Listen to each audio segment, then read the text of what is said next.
1, 2, 3.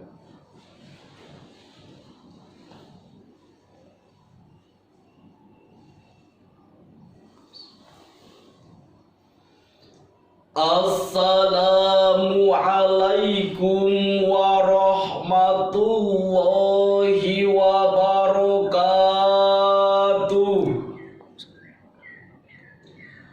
Alhamdulillahilladzi qad akhraja nata'ijal fiqri li arbabil hijab. Wassalatu wassalamu ala rasulil mustafa sayyidina Muhammadin sallallahu alaihi wasallam ahla sidqi wal wafa, amma ba'du. Dewan Hakim yang arif dan juga bijaksana, hadirin sebangsa dan setanah air yang kami hormati. William Shakespeare, penulis novel cinta abadi Romeo dan Juliet, mengungkapkan kekagumannya terhadap makhluk yang bernama manusia. Manusia adalah ciptaan Tuhan yang sempurna, unik dan juga menarik. Lihatlah betapa menakjubkannya ciptaan Tuhan yang satu ini. Alangkah indah ketika ia melangkah, alangkah cermat ketika ia berpikir. Dalam bertindak ia bak malaikat, tanpa sayap ia bisa terbang lebih tinggi dari burung. Tanpa insang ia bisa tenggelam ke dasar lautan. Ia pun bisa mempermainkan benda kecil bernama atom.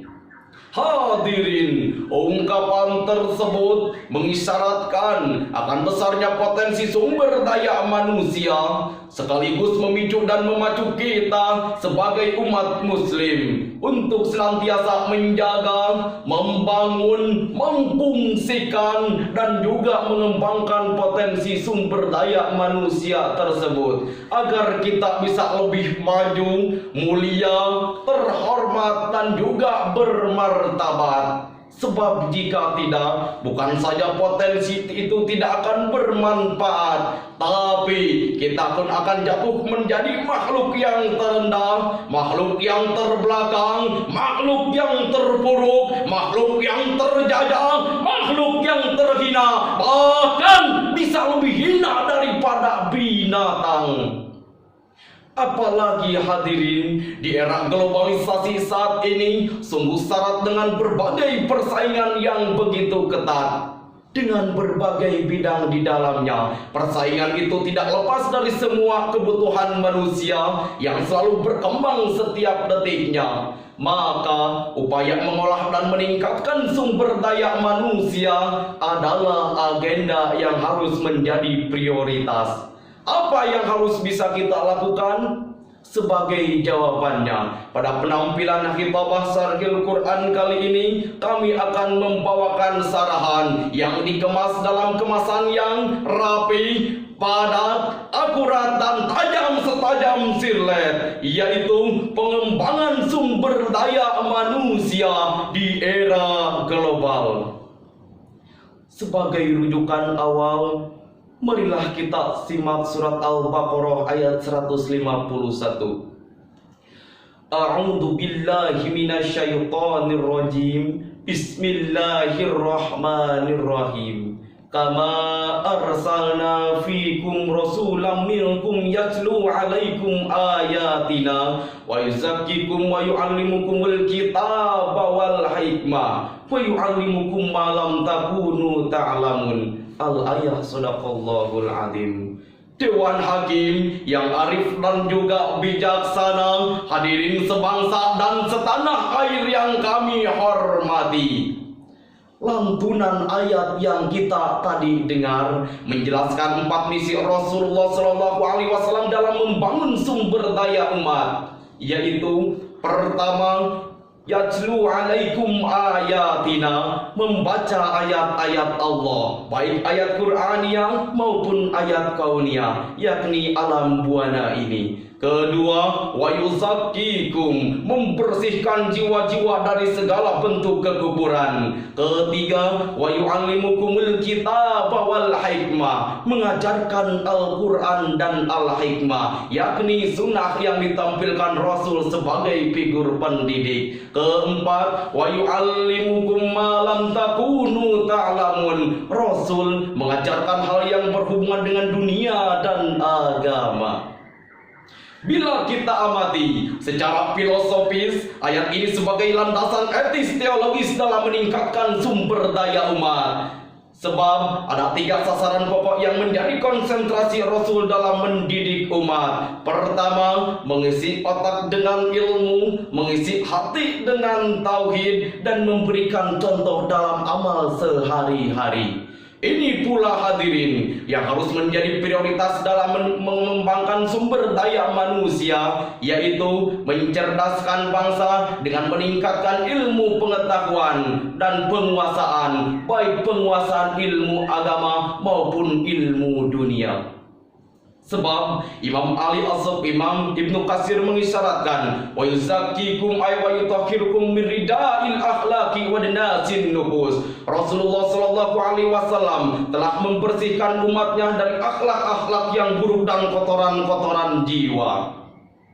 Sebab memang hadirin, dalam menghadapi era global ini, penguasaan ilmu pengetahuan dan teknologi harus dilandasi dengan ilmu pengetahuan yang kuat dan akhlak yang mulia. Sebab jika tidak, kalau menjadi ahli politik dia akan munafik, kalau menjadi teknokrat dia akan jahat, kalau menjadi pengusaha dia akan menimbun harta, kalau menjadi konglomerat dia akan mencekik orang melarat. Bahkan kalau menjadi penguasa, bukan menjadi bangsa berjaya, bukan menjadi rakyat sejahtera, bukan menjadi negara kaya, justru masih membawa bangsa hancur, binasa dan hina. Padahal Allah Subhanahu wa taala telah mengisyaratkan kepada kita bahwasannya potensi-potensi kita harus difungsikan untuk membawa kemaslahatan. Sebagaimana terangkai dalam Al-Quran surah Al-Isra ayat 70.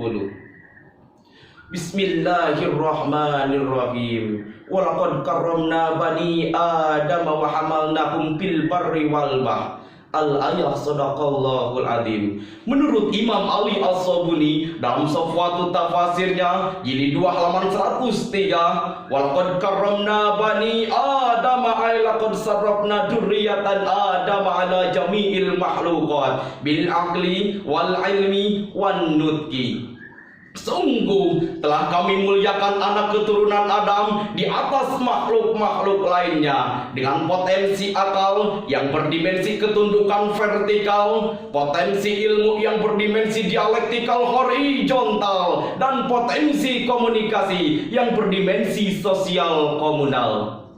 3 potensi tersebut harus diberdayakan secara simultan supaya terciptanya sumber daya muslim yang berkualitas, insan-insan muslim yang kreatif, inovatif, dan juga produktif, sekaligus menjadi rahmatan lil alamin.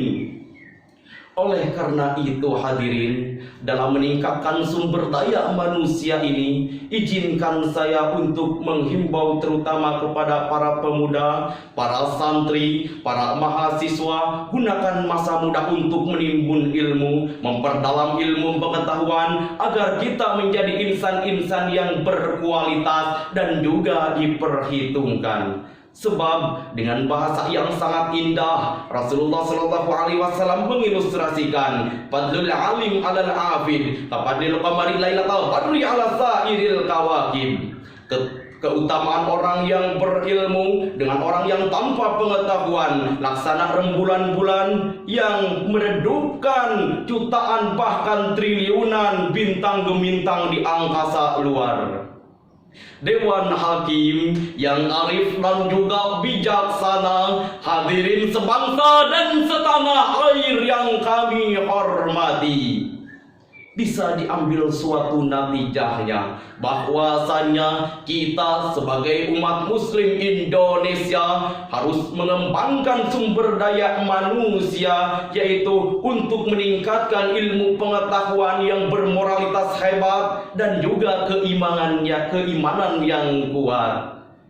Dari saya dicukupkan sekian. Mohon maaf bila ada kekurangan dan kesalahannya. Al-muhafadzatu 'alal qadimis sholih wal ahdu bil jadidil aslah. Itulah pesan dari saya. Wallahul muwafiq ila aqwamit thariq. Wassalamu alaikum warahmatullahi